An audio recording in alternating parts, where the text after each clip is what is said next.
E se eu te dissesse que o anticristo não é uma figura futura, mas sim uma presença constante em cada era da história? Isso mesmo.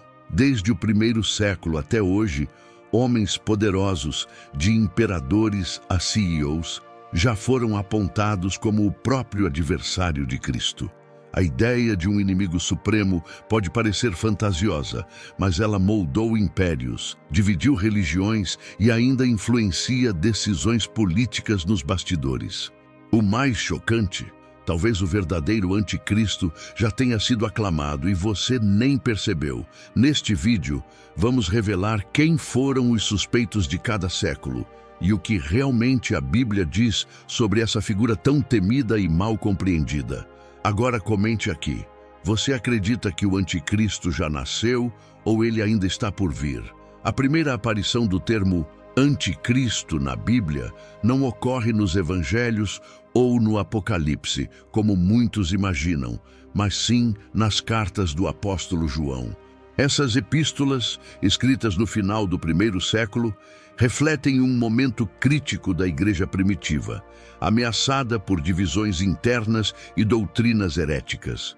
João alerta que já surgiram muitos anticristos, utilizando o termo tanto no singular quanto no plural, o que indica que ele não via essa figura como única ou futura, mas como algo já presente em seu tempo. Para João, qualquer um que negasse que Jesus era o Cristo ou que negasse sua encarnação era um anticristo. O termo, portanto, surgia como um rótulo doutrinário, não político ou apocalíptico. O pano de fundo dessas cartas é a controvérsia com os gnósticos, que rejeitavam a encarnação de Cristo, alegando que ele era apenas um espírito. Esse conflito teológico era visto como uma ameaça direta à fé cristã, e por isso João emprega o termo anticristo com tanto peso. Ele o associa à apostasia e à ruptura com a verdade revelada. Não havia ainda, nesse contexto, a imagem de um líder global maligno, mas sim a figura de mestres falsos, enraizados na própria comunidade cristã. A ameaça vinha de dentro e não de fora. Essa distinção é fundamental para entender como o conceito foi evoluindo ao longo dos séculos. Ainda no mesmo período, outras figuras simbólicas começaram a ser interpretadas como possíveis referências ao anticristo, mesmo sem usarem esse nome. Um exemplo importante está na segunda carta aos Tessalonicenses, onde Paulo fala sobre o homem da iniquidade, o filho da perdição, que se exalta acima de tudo o que se chama Deus, querendo parecer-se com ele. Essa descrição é mais próxima da ideia moderna do anticristo, um usurpador que ocupa o lugar de Deus e engana as nações. Embora Paulo não use o termo anticristo, muitos estudiosos conectaram essas passagens à visão de João. Ao cruzar essas referências com outras passagens, como aquelas em Mateus 24 e Marcos 13, sobre os falsos cristos, os primeiros intérpretes começaram a construir uma figura composta, alguém que surgiria no fim dos tempos, enganando muitos com sinais e prodígios e se passando pelo verdadeiro Messias. Esse entrelaçamento de textos permitiu que a imagem do anticristo evoluísse de uma designação doutrinária para um personagem escatológico. A profecia tornou-se um mosaico, onde cada autor bíblico oferecia uma peça do quebra-cabeça.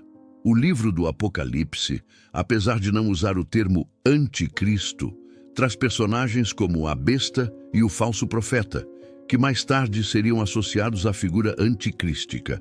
A besta que emerge do mar, com autoridade sobre povos e nações, que exige adoração e possui um número simbólico, 666, tornou-se uma das imagens mais poderosas do inimigo final. Os primeiros cristãos, especialmente sob perseguição romana, viam essas figuras como representações de impérios opressores e autoridades ímpias, o que fortaleceu a ideia de um anticristo ligado ao poder político e ao engano religioso. Com o passar do tempo, o conceito começou a se descolar das disputas teológicas internas e se aproximar das tensões externas da igreja. O anticristo, inicialmente um mestre herético, transformou-se num governante tirânico. A transição de uma ameaça espiritual para uma ameaça política se intensificou à medida que o cristianismo se institucionalizava. À medida que o Império Romano se tornava cristão, a Igreja precisava de novos inimigos para personificar o mal. E foi aí que a figura do anticristo começou a tomar a forma que reconhecemos hoje. Um adversário apocalíptico, futuro, global e absolutamente maligno. Mesmo assim, durante os primeiros séculos, o conceito de anticristo ainda era fluido. Autores como Irineu de Lyon e Hipólito de Roma escreveram extensivamente sobre ele, tentando sistematizar as profecias. Irineu afirmava que o anticristo viria da linhagem de Dan, uma das tribos de Israel, enquanto Hipólito o identificava com um rei perverso que surgiria em Roma. Esses escritos mostram como a expectativa sobre o anticristo foi se desenvolvendo a partir da combinação de passagens bíblicas com interpretações históricas do momento. Essa construção, complexa e estratégica, preparou o terreno para os séculos seguintes, onde o anticristo passaria a ter nome, rosto e endereço. Se esse tipo de conteúdo te inspira e te ensina algo novo, já aproveita para se inscrever no canal e escreve aqui nos comentários de qual cidade ou país você está nos assistindo. É sempre interessante saber até onde essa mensagem está chegando. Agora, vamos voltar para o vídeo. No primeiro século depois de Cristo, o nome mais temido entre os cristãos era o de Nero, imperador de Roma. Ele foi o responsável pela primeira grande perseguição oficial contra os seguidores de Jesus, acusando-os de incendiar a cidade de Roma e os lançando aos leões nos espetáculos públicos. Sua crueldade e sede de sangue o tornaram, para muitos, o próprio símbolo do mal encarnado. Embora já estivesse morto quando o livro do Apocalipse foi escrito, boatos de que Nero estava vivo e que voltaria para retomar o trono circularam fortemente no Império Romano. Muitos acreditavam que ele seria o anticristo que retornaria para instaurar um novo reinado de terror.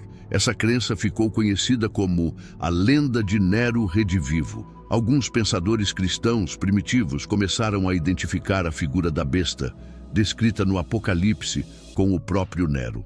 A imagem da besta, que recebeu uma ferida mortal, mas continuava viva, era interpretada como uma alusão à suposta morte e retorno de Nero. Além disso, a cidade de Roma era vista como a Grande Babilônia, a capital da corrupção e do pecado.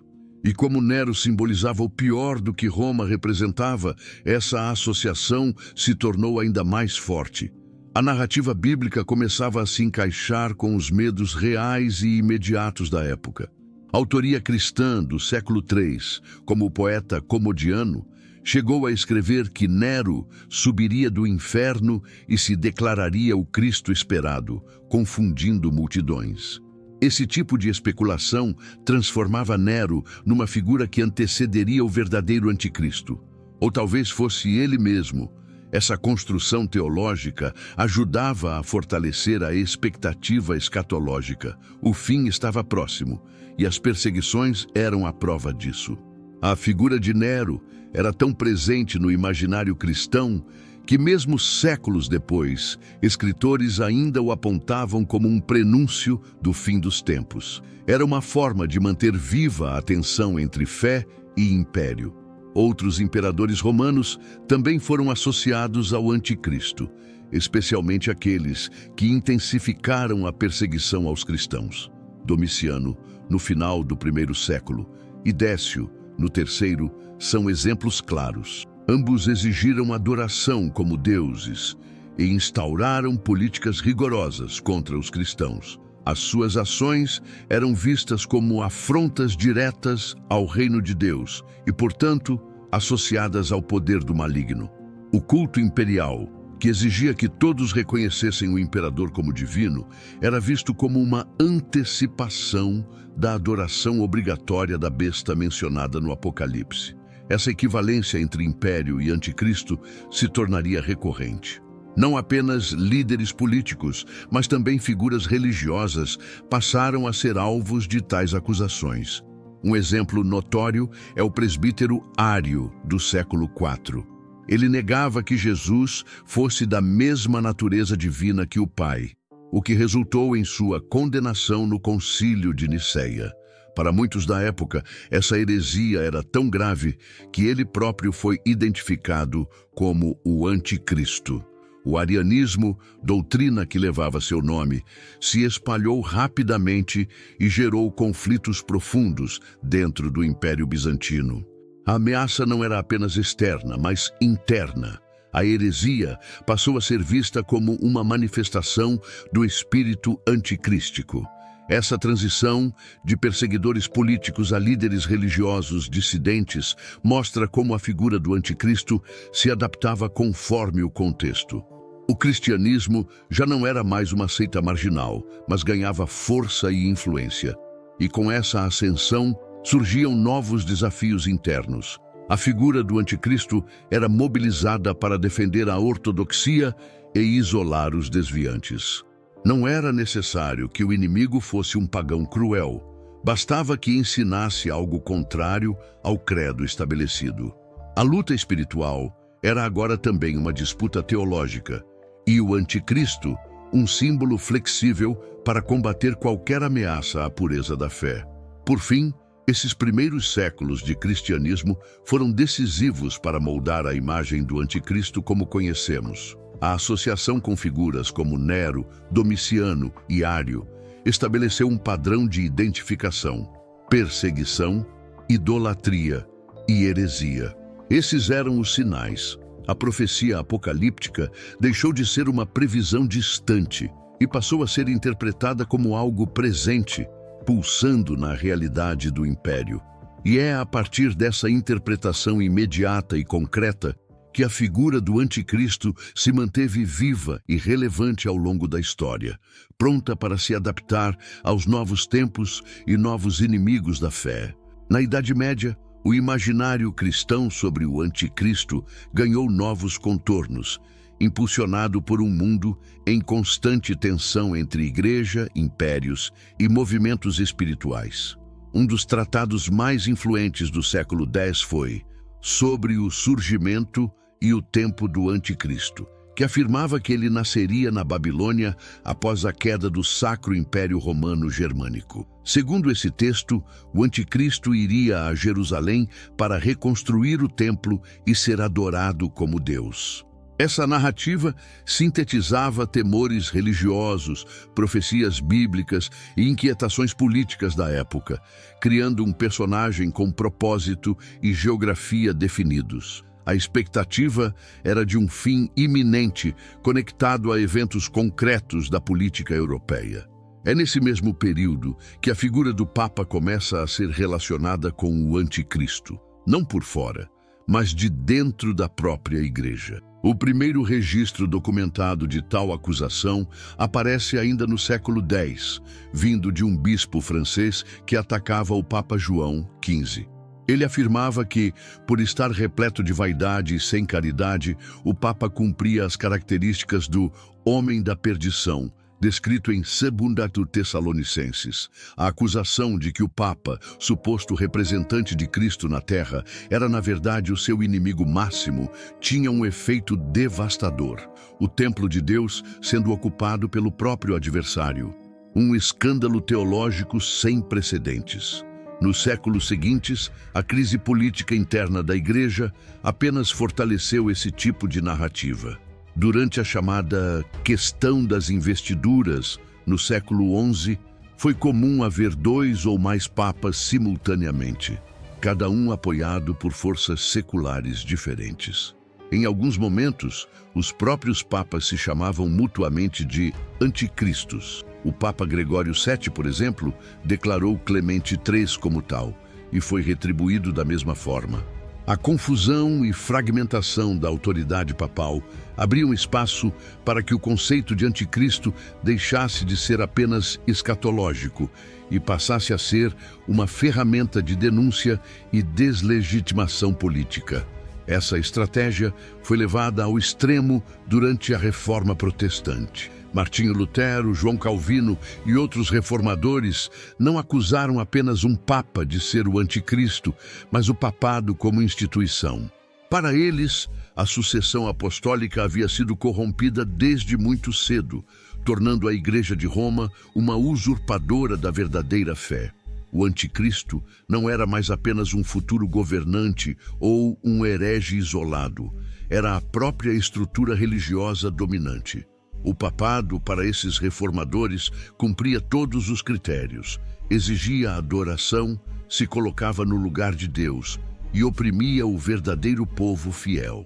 A visão protestante marcou profundamente o imaginário escatológico europeu.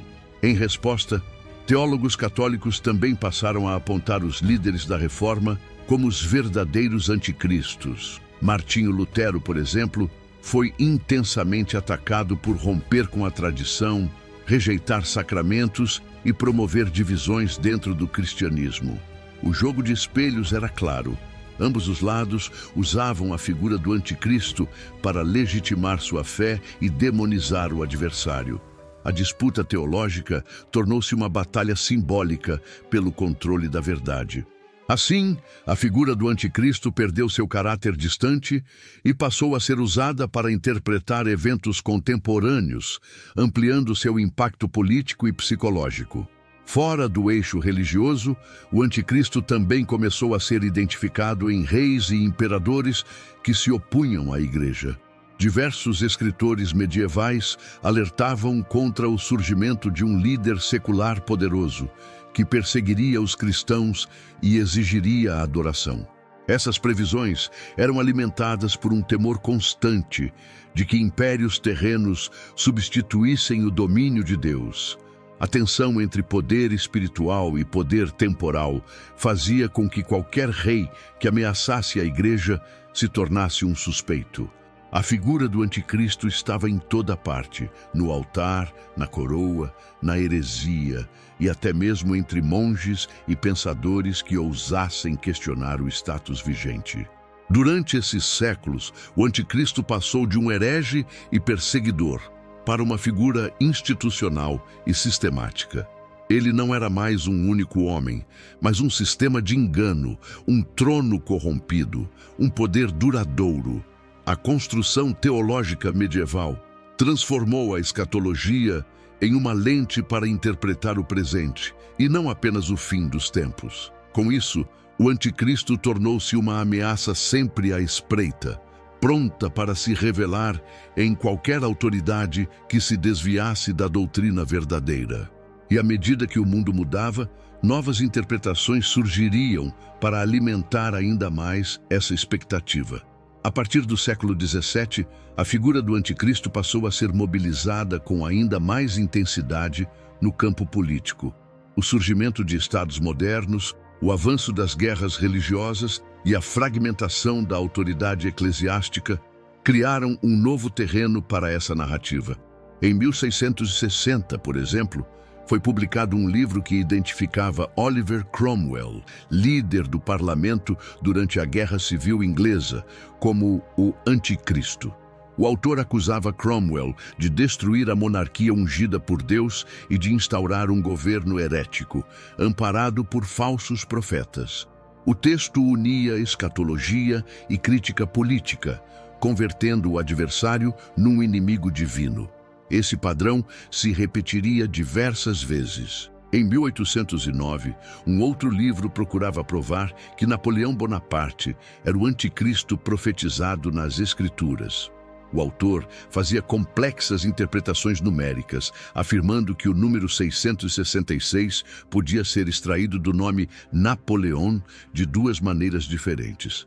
Além disso, o imperador francês era acusado de dominar nações, desafiar Deus e perseguir a fé verdadeira. O impacto da Revolução Francesa e da ascensão de um imperador secular em pleno continente cristão alimentava temores apocalípticos. Para muitos, o fim dos tempos não era uma questão distante, mas uma realidade prestes a se concretizar na figura de Napoleão.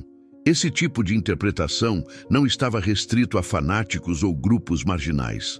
Ao contrário, ela circulava amplamente em panfletos, sermões e publicações religiosas respeitadas. Em épocas de instabilidade, o anticristo se tornava um símbolo útil para dar sentido ao caos e justificar alianças políticas ou religiosas. Em muitas situações, identificar o inimigo como o anticristo era uma forma de eliminar qualquer ambiguidade moral. Não havia mais espaço para diálogo ou nuance. O adversário representava o mal absoluto. E assim, as escrituras se tornavam armas ideológicas nas disputas de poder. No século XIX, o mesmo modelo se repetiria com novos alvos. Líderes revolucionários, pensadores iluministas e até cientistas foram rotulados como anticristos. Charles Darwin, por exemplo, foi acusado por alguns de preparar o terreno para a apostasia global ao desafiar a narrativa bíblica da criação. A teoria da evolução era vista por muitos teólogos conservadores como parte de um plano anticrístico para enfraquecer a fé e instaurar um novo tipo de idolatria, a ciência. O anticristo deixava de ser apenas um político ou religioso para se tornar também um arquétipo cultural, uma força que operava em diversas frentes contra o cristianismo. Durante a Primeira Guerra Mundial e ainda mais na Segunda, o medo de que o anticristo estivesse prestes a se manifestar voltou com força total. Figuras como Adolf Hitler foram rapidamente identificadas como o inimigo escatológico, especialmente após os relatos do Holocausto e da perseguição aos judeus. A brutalidade do regime nazista, somada ao seu culto à personalidade e ao desejo de domínio global, encaixava-se perfeitamente nas descrições apocalípticas da besta. Muitos pregadores da época declararam que o fim estava próximo e que o mundo estava presenciando o início da última batalha entre o bem e o mal. Nesse contexto, as profecias bíblicas voltaram a ganhar destaque. Pregadores dispensacionalistas, principalmente nos Estados Unidos, começaram a montar esquemas detalhados do Apocalipse com gráficos e cronogramas. Para eles, o anticristo não era apenas um símbolo, mas um indivíduo real que em breve surgiria para comandar uma ordem global. Eles viam o progresso das comunicações, o surgimento de moedas internacionais e o avanço da tecnologia como sinais de que o sistema do anticristo já estava sendo montado. A expectativa aumentava com cada nova crise global, econômica, política ou militar, vista como um prenúncio do fim. Assim, ao longo da era moderna, o anticristo foi assumindo múltiplas faces: político, religioso, cultural e até científico. A cada nova ameaça ao status cristão tradicional, uma nova versão do anticristo surgia. Ele não precisava mais apenas se sentar num trono. Podia ocupar uma cátedra, comandar um exército ou liderar uma revolução. A maleabilidade desse personagem o tornava um recurso poderoso em qualquer narrativa que buscasse confrontar a ordem estabelecida com o caos iminente. E essa transformação só se intensificaria com a chegada do século XX, onde novos rostos e novas ideologias entrariam no cenário profético. No século XX, com o avanço das tecnologias de comunicação e a globalização das ideias, a figura do anticristo ganhou uma nova roupagem, agora mais simbólica, midiática e até pop. Durante a Guerra Fria, a tensão entre os blocos capitalista e comunista foi interpretada por muitos líderes religiosos como um cenário apocalíptico. Mikhail Gorbachev, líder da União Soviética, foi apontado como o possível anticristo, inclusive por conta de uma mancha na testa que alguns diziam ser a marca da besta. O medo do comunismo da bomba nuclear e do controle estatal, alimentava o imaginário bíblico do fim dos tempos, especialmente no mundo protestante norte-americano. Nos anos 90 e início dos anos 2000, com os conflitos no Oriente Médio, novos nomes começaram a circular como candidatos a anticristo. Saddam Hussein, por exemplo, foi mencionado por vários autores evangélicos como um possível cumprimento das profecias do Apocalipse. O fato de ele ter investido na reconstrução da antiga Babilônia era visto como um sinal claro de que as Escrituras estavam se cumprindo. As ruínas que ele revitalizava eram para esses autores o cenário da manifestação final do Anticristo, como previsto em textos como Daniel e Apocalipse. A geopolítica era reinterpretada com lentes escatológicas. Mais recentemente, Emmanuel Macron, presidente da França, se tornou alvo de teorias sobre o anticristo. Seus discursos sobre unidade europeia, soberania digital e paz global foram lidos por alguns grupos como tentativas de criar um governo mundial.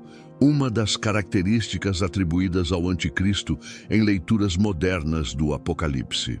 O fato de Macron ter assumido posições progressistas em relação a temas como religião e identidade nacional aumentou a suspeita entre setores religiosos mais conservadores. Cada fala, cada gesto era examinado com desconfiança, buscando pistas de um plano maior. A profecia voltava a ocupar o centro do debate político. No mesmo espírito, o bilionário Elon Musk também foi inserido nessa narrativa. Sua atuação no campo da inteligência artificial, viagens espaciais e chips cerebrais alimentou a ideia de que ele poderia estar construindo a base tecnológica para o domínio da besta.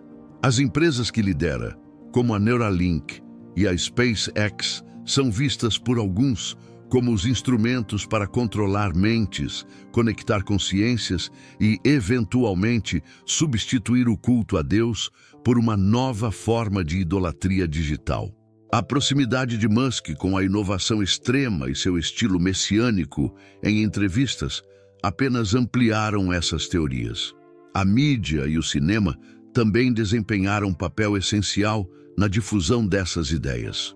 Filmes como O Bebê de Rosemary, A Profecia e diversas séries apocalípticas apresentaram o anticristo como uma criança nascida para dominar o mundo ou um líder carismático que enganaria as massas. Esses roteiros reforçaram a crença de que o anticristo seria real, influente e admirado por muitos. Com isso, qualquer figura pública com grande influência global, seja político, artista ou empresário, passou a ser potencialmente suspeita. O entretenimento ajudou a solidificar arquétipos que antes eram apenas objeto de exegese bíblica. O crescimento da internet apenas multiplicou esse fenômeno. Teorias escatológicas que antes circulavam entre grupos pequenos agora ganhavam milhões de visualizações em vídeos, podcasts e fóruns. Surgiram comunidades inteiras dedicadas a identificar os sinais do fim, com listas detalhadas de eventos, nomes e datas. O número 666, os chips de identificação, as moedas digitais e as alianças políticas passaram a ser lidos como peças do tabuleiro profético. A cada novo evento global, uma pandemia, uma guerra, uma conferência da ONU, surgia um novo ciclo de especulações sobre o possível anticristo em ação. Assim, no século XXI, o anticristo deixou de ser apenas uma figura religiosa e passou a ser um símbolo de resistência ou temor frente ao avanço de determinadas ideologias, tecnologias e lideranças. Ele pode ser um presidente, um cientista, um empresário ou até um sistema inteiro. O seu rosto muda, mas a estrutura da suspeita permanece. E como sempre, quanto mais poder e influência alguém tiver, mais provável é que seja visto como o inimigo final do povo de Deus. Com isso, a tensão escatológica permanece viva, pronta para se intensificar diante de qualquer nova crise global. Desde o século IV, com o bispo Martinho de Tours declarando que o anticristo já havia nascido, até os dias atuais com teorias envolvendo figuras como Elon Musk ou o Papa Francisco, uma constante permanece: a crença de que o anticristo está vivo e atuando em nosso próprio tempo. Esse padrão não é coincidência. Ao longo da história, líderes religiosos e pensadores usaram essa figura para interpretar crises presentes como parte de um plano divino maior. Ao invés de enxergar o caos como aleatório, ele é enquadrado em uma narrativa onde o mal está agindo, mas com prazo de validade. Assim, o medo é ao mesmo tempo alimentado e controlado. Do ponto de vista político, rotular o adversário como anticristo é uma tática extremamente eficaz. Transforma uma disputa de ideias em uma guerra entre o bem e o mal. Não se trata mais de dialogar ou argumentar, mas de combater uma entidade demoníaca. Essa simplificação serve tanto para líderes que desejam controlar a opinião pública, quanto para seguidores que preferem uma leitura binária da realidade. Em vez de lidar com nuances, complexidades ou concessões, tudo se resume a: meu lado é de Deus, o outro lado é do diabo. E isso dá um poder imenso a quem manipula esse discurso. Mas não é só no plano político que a ideia do anticristo se mostra útil. Psicologicamente, ela oferece uma forma de lidar com o medo e a incerteza. Vivemos em um mundo caótico, onde guerras, pandemias, injustiças e desastres parecem escapar ao nosso controle. Associar essas dores a um inimigo profetizado permite ao fiel acreditar que nada disso é por acaso. As tribulações seriam, então, sinais de que Deus continua no controle e que tudo está caminhando para a vitória final. O sofrimento, por mais cruel que seja, ganha propósito. É uma forma de manter a fé viva, mesmo em meio à desesperança. Essa leitura profética também ajuda a reforçar a identidade de grupo. Aqueles que creem que vivem os últimos dias tendem a se unir, formar comunidades e reforçar laços. O senso de urgência espiritual intensifica a devoção, o zelo e a vigilância. Muitos pregadores usam esse cenário para chamar ao arrependimento e ao retorno à Bíblia. Afinal, se o anticristo está prestes a se manifestar, ou já está atuando, então é hora de santificação e separação do mundo. A figura do anticristo, assim, torna-se um instrumento para a renovação moral e o avivamento religioso. Por outro lado, há também um desejo inconsciente de viver tempos especiais. Acreditar que se está testemunhando o cumprimento das profecias dá ao fiel uma sensação de importância e protagonismo espiritual.